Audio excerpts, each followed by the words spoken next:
They had lived through heartbreaks that broke even the strongest of men. Finals slipped away, glory denied, and history, it hadn't been kind. 2 times, they'd stood at the gates of European immortality. 2 times, they were turned away. But in 2001, Bayern Munich returned, not to chase glory, not to write fairy tales, but to settle a score with fate. This wasn't about football anymore. It was about pride, pain, and a promise they made to themselves, that this time, no ghost would rise again. The year 2000 marked the twilight of an era. The UEFA Champions League, in its most brutal form, was about to evolve. 2 group stages, 12 games just to reach the knockouts, a format that broke even the best, unless they were built of steel. For Bayern Munich, this campaign wasn't just another shot at silverware. It was the climax of a long and painful journey. In 1999, the collapse was cruel. 2 goals in the added time handed Manchester United the crown in the most devastating final in football history. And in 2000, it was Real Madrid who stood in their way, outclassing them in the semi-finals. A second heartbreak, a second ghost in just 2 consecutive years. But before Bayern could dream of redemption, they stood at the base of a mountain crowded with giants. This season wasn't short on contenders. Real Madrid, the defending champions, had just lifted their 8th European crown and added Luis Figo, the reigning Ballon d'Or winner, in a world record transfer from Barcelona. Manchester United, the 1999 winners, were still packed with firepower and experience. Arsenal, Lazio, and AC Milan all boasted star-studded lineups. Ottmar Hitzfeld, a man of few words, but a mind like a chessboard, returned with vengeance in his veins. He wasn't interested in aesthetics. His Bayern Munich would bleed, suffer, and claw their way to glory. With Oliver Kahn, the gladiator between the posts, Stefan Effenberg, the fire-breathing commander in midfield, Mehmet Scholl, graceful but deadly, and Elber, the Brazilian spearhead who knew where the net lived. This was no longer a team. This was a unit forged in pain and iron. They had nothing left to prove, only something to finish.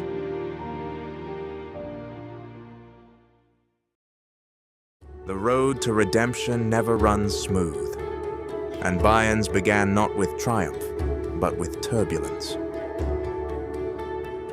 Paris Saint-Germain, Rosenborg, and Helsingborgs. In Sweden, against Minnows Helsingborg, they were stunned. A 3-1 win on paper, but the performance? Shaky, sloppy, and far from convincing.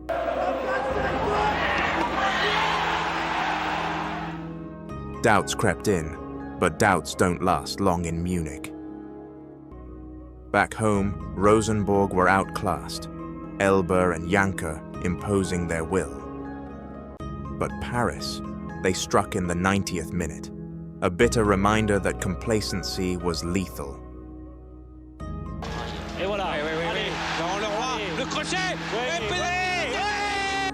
But Bayern had been here before, and this time they struck back with precision. In the return leg, PSG were suffocated.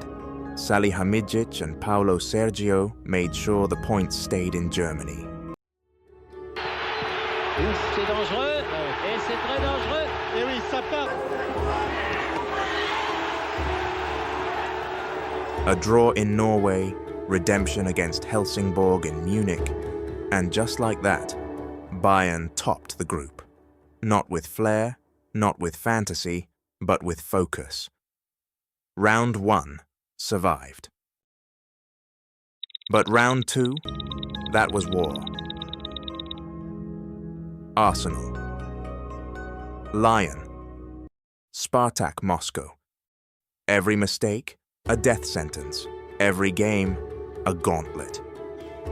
They opened with calm brutality, 1-0 over Lion, then a clinical job in London, 2-2 at Highbury. En de snelle score van Henry. Daar is Henry. Canu. Wow, wat een bal. En daar is de tegen. Oh, wat een mooie vrije trap. 2-2. But in Moscow, Bayern roared. 3 goals, 0 mercy, total control.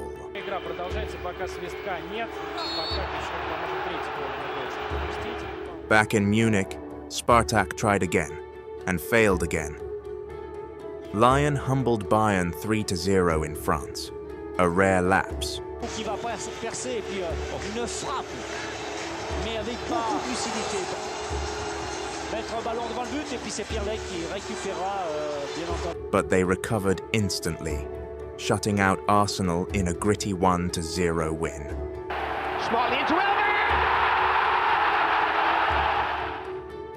6 games, 4 wins, 1 draw, and 1 lesson. Bayern weren't the flashiest team in Europe, but they were the most dangerous.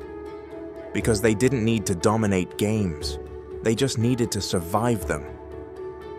And now, with the ghosts of group stages behind them, it was time to hunt the demons that lived in the knockout rounds. 2 years. That's how long Bayern Munich had waited for this moment. 1999 still haunted them. Barcelona, injury time, despair. Comfort to White York. Cleared, Giggs with a shot. Sheringham in on the trophy.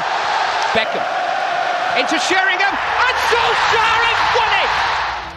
And now, fate offered a rematch. In the first leg at Old Trafford, Bayern turned the theatre of dreams into a cage. They pressed with precision. They marked with purpose. And when the moment came, Paulo Sergio delivered a vital away goal, 1-0.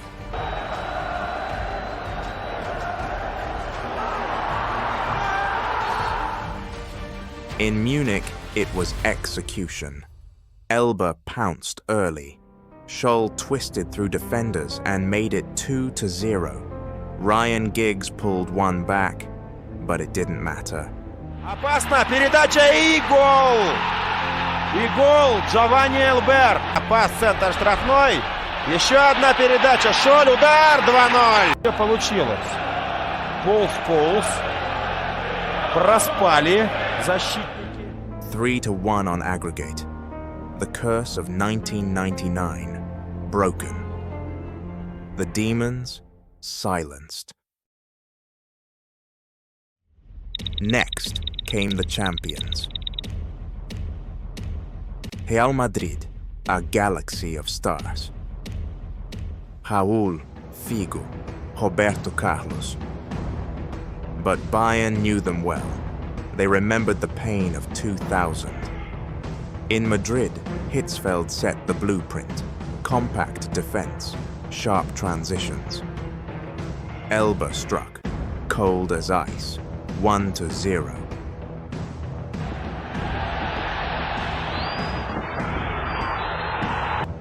In Munich, Bayern pressed with intent. Elba pounced on a rebound to open the scoring. Figo equalized for Madrid, but Jeremies restored Bayern's lead with a long-range strike. El remate bajo los palos, la pelota que sí, finalmente dentro. Finalmente Raúl, buen control de Raúl. Raúl, ha marcado el mal. Sí, hay mucha gente ahí arriba. El disparo de Jeremies y el gol. Madrid couldn't find a way back. 3-1 on aggregate. Again, the Kings were dethroned. Bayern, finalists once more. May 23, 2001, San Siro, Milan. It all led here. The San Siro, a cathedral of legends, and two wounded warriors.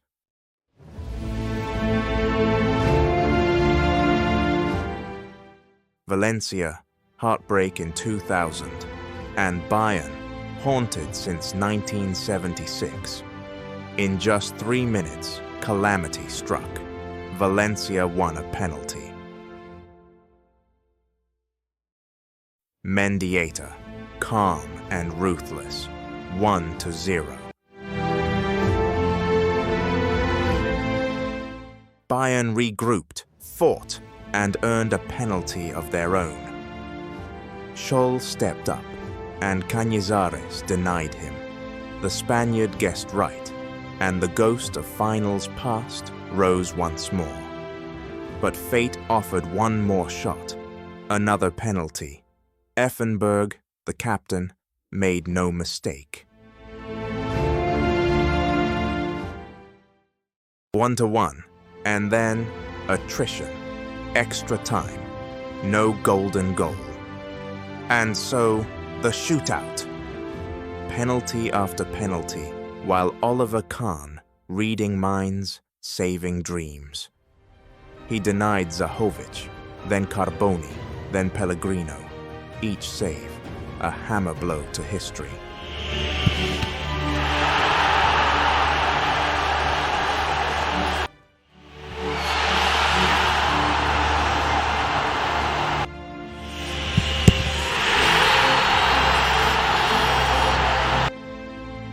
And when the final shot was taken, when the San Siro roared, Bayern Munich stood alone.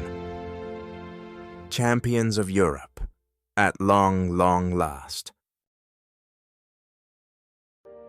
This wasn't a story of dominance. It was a story of redemption, of scars turned into strength, of ghosts finally put to rest. Bayern Munich, beaten in 87, broken in 99, denied in 2000, had finally conquered their past.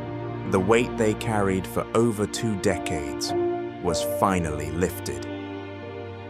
Oliver Kahn, titan, leader, savior. He didn't just stop penalties, he stopped time and rewrote destiny. 3 saves, 3 lifelines, and the roar of a man who had carried the hopes of a club on his back. Effenberg, the lion-hearted general, the kind of captain who bled for every blade of grass. He led not with words, but with fury and fire. In Milan, he didn't just convert a penalty, he converted pain into power. And Ottmar Hitzfeld, the silent architect. He had tasted glory with Dortmund, but in 2001, he built something different, a machine with a soul, a team that didn't play to entertain. They played to endure, to overcome, to survive where others fell. The story of Bayern in 2001 is not just a football tale, it's a lesson that even the deepest wounds can heal. That the past doesn't define you unless you let it, and that for every heartbreak, there is, somewhere down the road, a moment of triumph. They didn't chase history, they faced it, they fought it, and in the end, they rewrote it. In the Cathedral of Milan, with the ghosts of decades past watching, Bayern Munich stood tall, champions of Europe. Not because they were perfect, but because they never stopped believing they could be.